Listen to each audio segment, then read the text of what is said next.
to A1R Psychic Radio here on Moonstruck TV with Amanda Hall Psychic all the way from the Gold Coast. Well, I have absolutely exciting news this week to share with you. Finally, I can say all the fires are out here in Australia due to a weather event, a rain event we had last week, and that is extremely good news. We've been in bushfire mode since last September, so it seems to have been going on forever.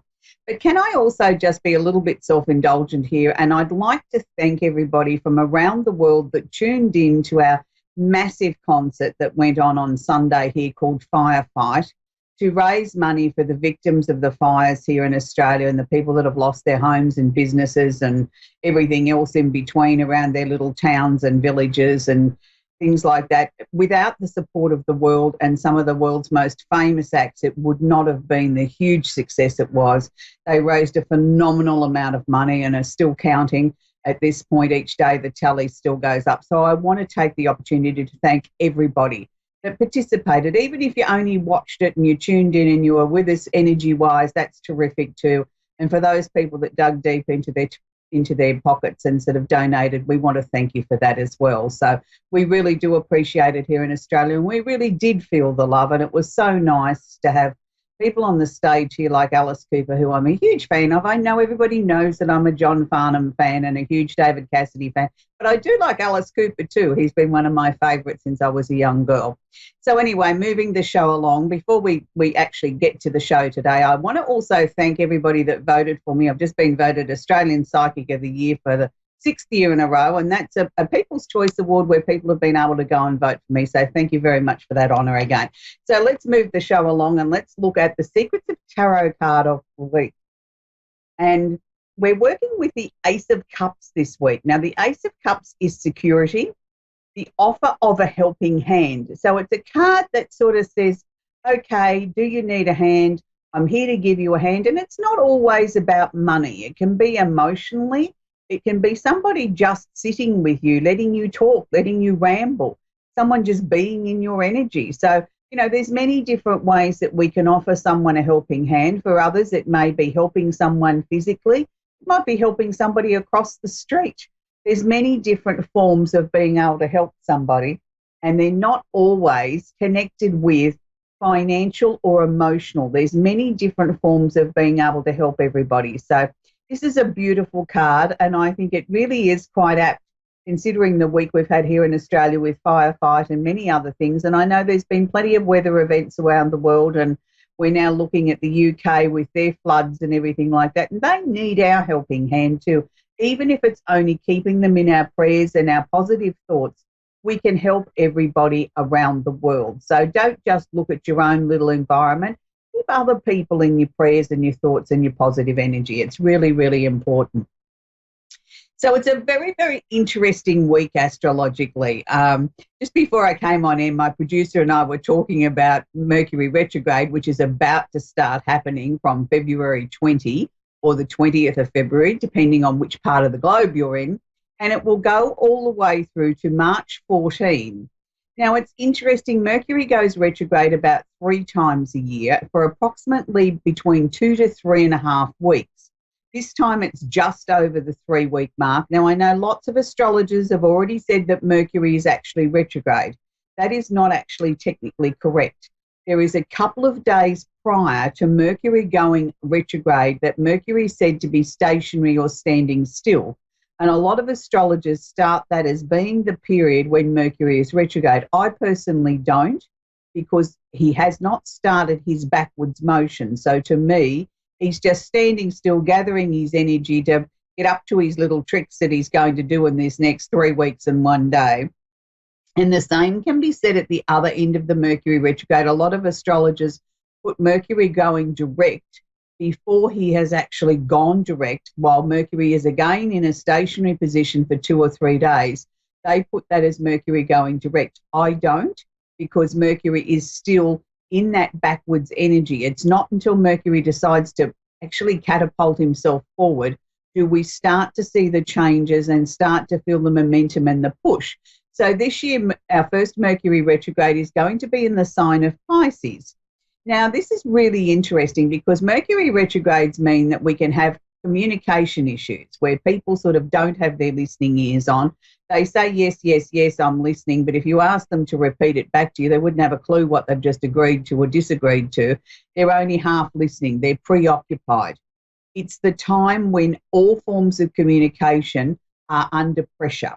Now, in the olden days, and I'm talking about in the days when we sent letters through the mail, things used to get lost. So did parcels. So this day and age, it's more connected with, yes, I know we still have mail that comes by the snail mail, not as much. And I know we still get parcels delivered, and that's probably more frequent than it was years ago. But the thing is, it's more connected with your computers, your devices, your iPads, your iPods, your Android devices, anything that forms communication, whether it's Skype or Bingle or WhatsApp or whatever, anything that you can think of that can get a glitch in the system or lose something, this is now when it's going to be at its strongest.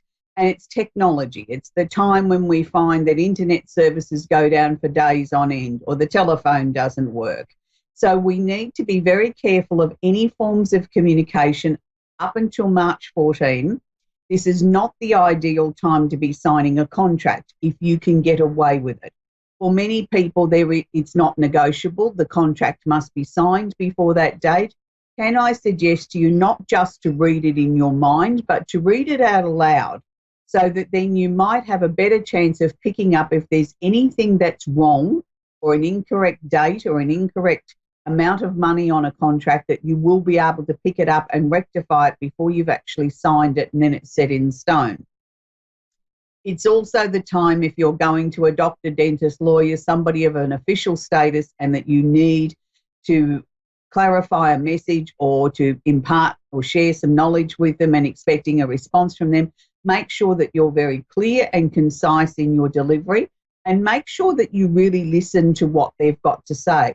It may be that perfect time to take someone else with you so that two sets of ears are better than one, so that you can have a conflab later at what might have been said at that important appointment. Now, having said all that, Mercury is not necessarily a bad transit. It's just one of those things that, as I said, people don't have their listening ears on. But on the positive upswing of Mercury retrogrades, it's a time when we technically slow down as human beings. But this is the time when we do our greatest thinking. Because we may not be motivated to get up and do other things or commence new things under a Mercury retrograde, we actually find we have a little bit more time on our hands and our mind is racing. Ideas are coming and going, coming and going and coming and going. So we can have some tremendous light bulb moments during Mercury retrogrades. It's a time when I think we should do our planning. It's the time if you want to revise your business or look at where your life's going or rewrite your budget or whatever the case may be. This is the perfect time for that, because Mercury can give you the clarity and the focus to really delve deep into the issues that need changing or the things that you might want to bring into your life. It's just not the time to start them or commence them if we can avoid it. And as I said before, it's not the time to sign a contract unless it's absolutely necessary. It's certainly not the perfect time to go and ask the boss for a raise in pay, because he will only be half listening or she'll only be half listening, and maybe you might get answers that you weren't looking for. So it's not the time to do that, but it certainly is the time to sort of really delve deeply into your life. Now, Mercury is going to be holding hands with the planet of Neptune. Now, Neptune is the ruler of Pisces, so Neptune is the planet of illusion and delusion, and Neptune can sometimes take us into a fog before we start to see the fog lift and we start to see the sprinkles of where we should be going. So again, a very creative sort of energy after we come out of the fog and we sort of maybe discard a lot of things that are obsolete in our lives. And this is what I think Mercury is going to help with, is to cut through the chaff and the wood and actually see the trees and see the sunlight again, because we're able to let go of the things that have been the obstacle or the restriction or the blockage to prevent us looking at things very squarely and maybe seeing the truth in things. So I think it's a very good time if you're really looking to revamp something or reword something, or, you know, preparing to have a conversation with someone of an important nature after March 14, I might add. But it's a good time to start taking notes. The other thing I must mention about Mercury, Mercury has a wonderful sense of humour. So Mercury does like to play little tricks, and he does think that that's very, very funny to sort of play a little practical joke on somebody. Just be careful, it could backfire on you. So we don't really want that to sort of happen. So in light of the fact that it's still what I term the love time of the year, we haven't quite got to the end of the Aquarian period yet. We will in the next few days as the sun will move into Pisces and join Mercury and Neptune there during the next 30 days. But for the moment, I still believe we're in the love week. And, you know, last week was Valentine's Day, and I hope you had a very special Valentine's Day with someone that is special and important to you. But for those of you that may not have had time with your Valentine, or maybe looking to bring new love into your life, can I suggest the soulmate candle? Now, soulmates is one of those really peculiar sort of words. Everybody has a different interpretation on what a soulmate is. And most of us tend to think our soulmate is the person we're going to happily marry or live in a married-like relationship with for the rest of our lives. And we tend to label them as our soulmate. We can have soulmates on many, many different levels. It's not just about love. So if you want to know more about soulmates, why don't you head to my Facebook page that's called Workshops and Shows, and on there you will find a soulmate workshop that I did about 18 months ago. So the information is still relevant. But for those of you that are looking to attract a soulmate into your life, I want you to write down a minimum of 3 things that you would like in a soulmate.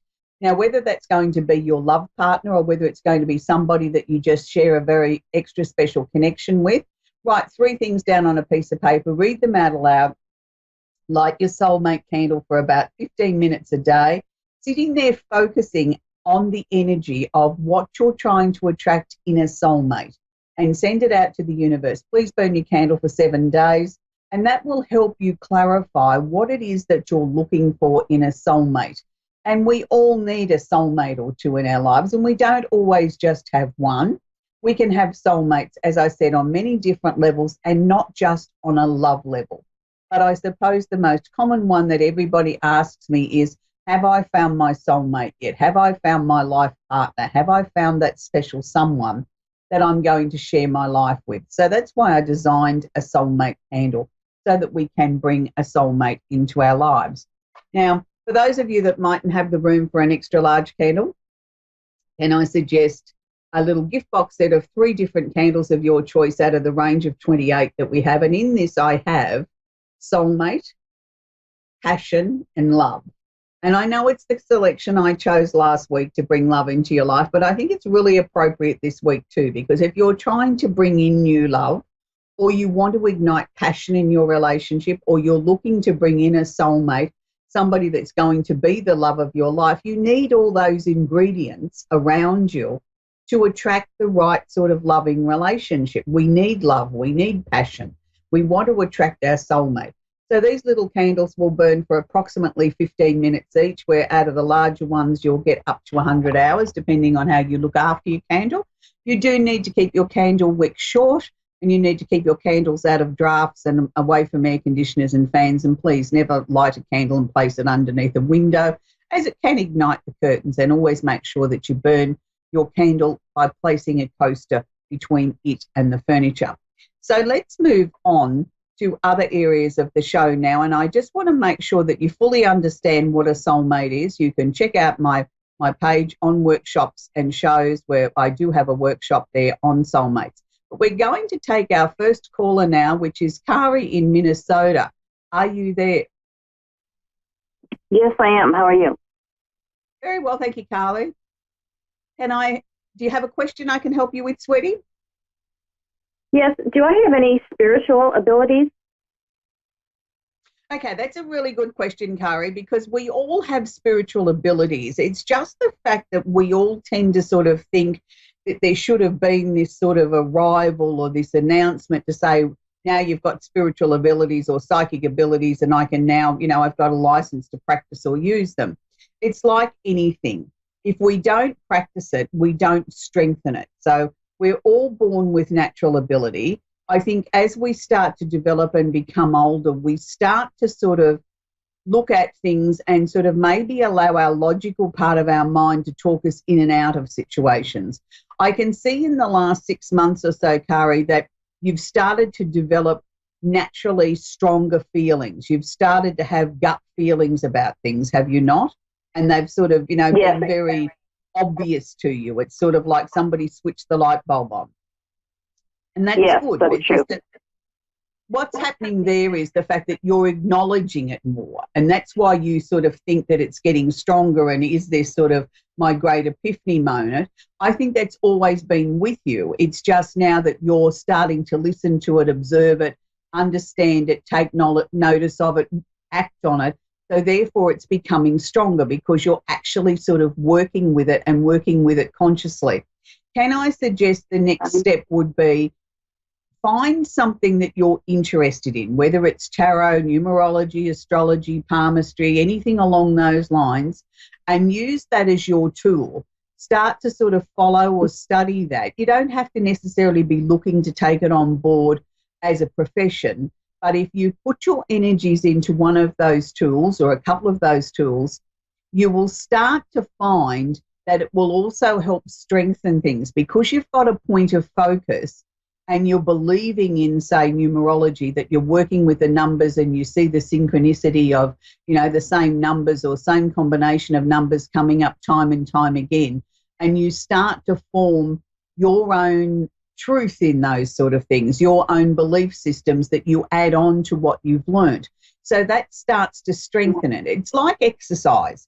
We can all go and do some form of exercise, but when we decide to focus on one particular area, say you decided to take up swimming, well, then we start to develop those muscles. We start to become stronger. We get more core strength. We start to feel more confident in ourselves because we're starting to master that swimming or that running or that walking or whatever it might be. Well, the same is said for psychic stuff. The more we use it, the more we practice it, the better we become and the more natural it becomes to us. Instead of sort of having to think about what's the right or the wrong decision with a choice that's coming up, it just becomes automatic. And it's sort of like, I just know which way to go. I can feel it. And it's like, that's definitely right. But by the same token, we intensify those feelings if something is wrong too. That sort of is like a warning that, hang on a minute, I don't trust that person I've just met. Yet everybody says to me they're absolutely amazing, but my stomach is doing somersaults. Well, then you need to follow that because for you, for some reason, personally for you, that person is not right or you can't be trusted in your life. So you then become aware of that. It's not necessarily do you not pursue the friendship or whatever, but you've got one eye on the fact that you felt uncomfortable. So therefore, then you're looking for some sort of proof. Aha, that's why I didn't feel right with them because of X, Y, Z. So then you're able to sort of use your own psychic ability or your own intuition to your advantage. And once you learn to do that and marry it into your day-to-day life, it's really interesting how much easier your life becomes, Kari, because you're actually working with the energy instead of against it. So I hope that's helped you, sweetie. It does. Thank you very much. You're very welcome. We're going to leave it there and we're going to go to Sonia in Harrisonville in Missouri. Are you there, Sonia? Yes, I'm here. You have a question for me, sweetie? Yeah, I have a couple. I wondered if my mom's spirit is attached to me. Darling, because she the loved ones that have passed over are always with us. It's us that's here on the earth that tends to think we're waiting for some great monumental sign that they're going to come through and say, I'm here. I've arrived. I'm here watching over you. Well, it can be very subtle things. It can be sort of just a feeling. You can smell her perfume. You can think you see something out of the corner of your eye. A photograph might be moved or whatever. So, yes, your mum's there very much with you all the time. She's also showing me that she wants you to sort of dry your eyes and get on with living. I don't think she was one for a lot of tears. Yeah, she cried every day. She committed suicide. But she's sort of showing me that she's got the tissues out, wants you to dry your eyes and get on with it. She's being very definite about that. So I think in her opinion, you've had enough time now to overcome what's happened. I mean, look, I understand when we lose somebody and we lose them before we consider an expected sort of time that they didn't, make 90 or 100, that it becomes more difficult to understand. And sometimes things don't make any logical sense to us. But what she's showing me was it's time to dry your eyes, put your best foot forward and to move forward, because she is with you. And I can assure you she's found peace now. For some reason or another, she didn't seem to have inner peace when she was here on Earth, sweetheart. I know. And there was nothing that you could have done that would have changed that. She hung on as long as she could. And unfortunately, we that are left behind don't sometimes understand why life can be so cruel and someone's taken from us in whatever form I know it that may be. I know that I've made a lot of negative choices in my life, and they affect me and my children today. And I just don't know what to do anymore. Yeah, but sweetheart, the choices that you've made have made you the person you've become today. I don't believe any choice we make is necessarily wrong. It may not be the decision we would make today with the information we have today, but at the time, when you made those decisions or those choices, it was the best one you could make at that time with what you had at your fingertips. The knowledge, the wisdom, the resources. That was the best decision you could make then. So please don't look backwards and say, oh, I wish I could have done it better, or I should have done this, or I should have done that. You did the very best you could at the time, and that's what you've got to remember. And your mum's telling me she did the very best that she could do. I know. There was a lot of things there that she couldn't fix, and it overwhelmed her, and that's why I think her time came earlier than what we would have liked. But she's at peace now and she's happy, and she's showing me that she's jumping around the place like a 2-year-old, dancing to some music. She's at peace. Do you think I'll be able to be healthy again? Well, I think what's I'll be able to be healthy again and be able to. Absolutely, you will, sweetheart. That's why I think she was so strong in showing me that she had the tissues. She was drying your eyes and saying, come on, get on with it. She wants you to do what she wasn't able to do. She knows you've got the power, the strength to be able to do it. So, do it for yourself, but also do it with her in mind too, that she's there holding you up, helping you every step of the way. And when you don't feel you can take another step, you get a push from behind, you'll know that it's mum. Okay. And she loves you. She just wants you to find happiness and, be joyful again. Can I ask one more question? Yes. Can you tell one time when my car was broke down in the country, 3 blue spheres came over the top of the tree line, like real slow coming. And I had a crystal wand in my hand and I held it out of the window of my car.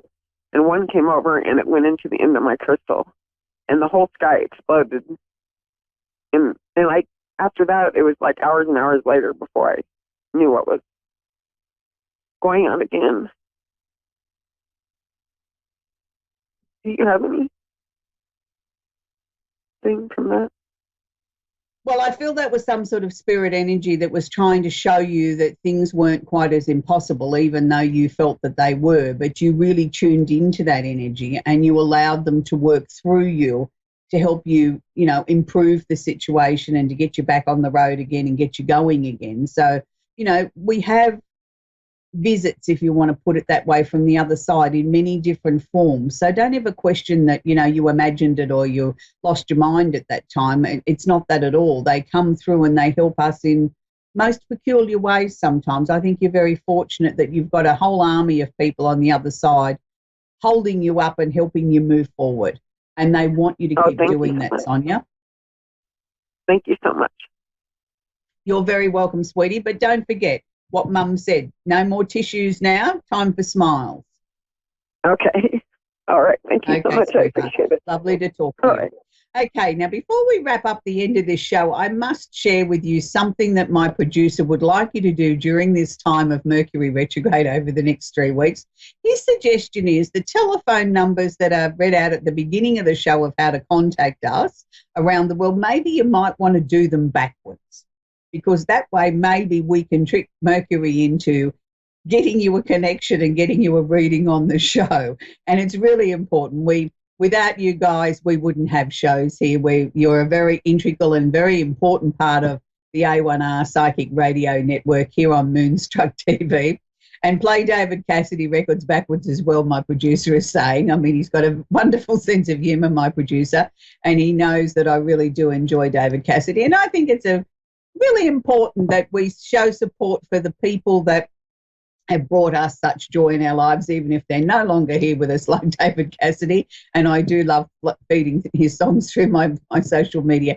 Anyway, until next week, if you're looking for your perfect soulmate, why not write it out, light a candle, and read it out to the universe and tell the universe what you're seeking for in your perfect soulmate. Until next week, bye for now.